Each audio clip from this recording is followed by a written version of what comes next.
जय हिंद दोस्तों, स्वागत है आपके अपने यूट्यूब चैनल पे। दोस्तों, जैसा कि आप जानते हैं कि आपकी परीक्षा मई में कंडक्ट होने वाली है, उसके लिए आप बेजोड़ से तैयारी कर रहे हैं। ठीक है, ये बहुत ही अच्छा है कि आप अपने टारगेट पर जुटे रहें। आप अपने नीट परीक्षा यूजी 2025 की जो तैयारी करते हैं, उसको बेजोड़ बिना रुके हुए आप तैयारी करते रहें, ताकि आपका सिलेक्शन इस बार निश्चित 100% हो जाए।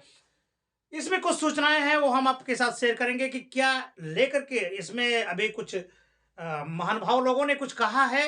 वो लेटेस्ट सूचना हम आपको देंगे, लेकिन आपका जो काम है फिलहाल, वो आपका काम है बिना कोई हर्जा किए हुए ईमानदारी से आप पढ़ते रहें, मेहनत करते रहें।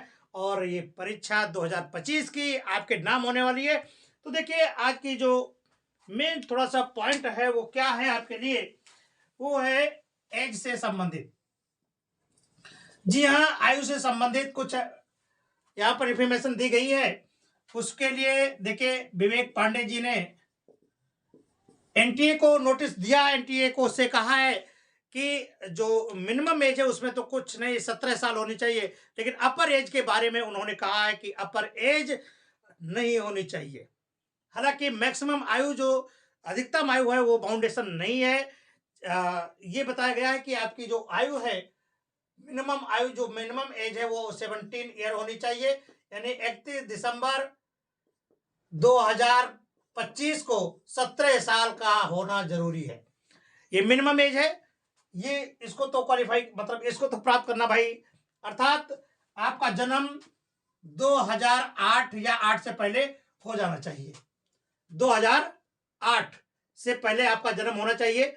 और पांडे जी ने एक चीज और यहां पर बताया है, विवेक जी ने, कि अगर जो अपर एज है, अगर उसमें लिमिट लगा दिया जाएगा, अगर उसको बाध्य कर दिया जाएगा, तो जो हमारे गरीब कैंडिडेट्स हैं, तो उनके लिए बड़ी प्रॉब्लम हो जाएगी, क्योंकि उनके लिए पढ़ने की व्यवस्था और इसके लिए जो जो सामग्री होती है उसमें असुविधा महसूस होगी। तो इसलिए उसको मद्देनजर रखते हुए उन्होंने कहा है कि अपर एज अभी तक फिलहाल नहीं होगा।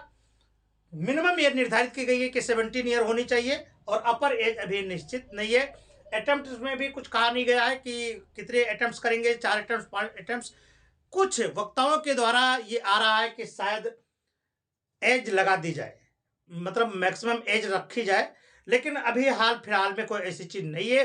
उन्होंने जो एनटीए को नोटिस जारी की है उसमें साफ साफ बताया गया है कि इसमें अपर एज के बारे में कोई चीज निश्चित नहीं है, अपर एज लागू नहीं किया गया, लेकिन 17 साल की आयु निश्चित होनी चाहिए। तो ये तो चीज हो गई। हाँ, एक चीज और ध्यान में आपको रखना है। एग्जाम मोड, जो आपका एग्जाम मोड है, उसमें कुछ अंतर हो सकता है। देखिए, ये ऑफलाइन मोड होता है, पेन कॉपी से होता है, लेकिन हो सकता है कि ऑनलाइन की व्यवस्था की जाए। ऑनलाइन की व्यवस्था हो रही है, शायद अगर ऑनलाइन हो जाएगी तो उसमें क्वेश्चन के पैटर्न्स पर भी कुछ व्यवस्था हो रही है, ताकि उसमें 2 सेक्शन में पूछे जाते हैं, सेक्शन ए, सेक्शन बी से।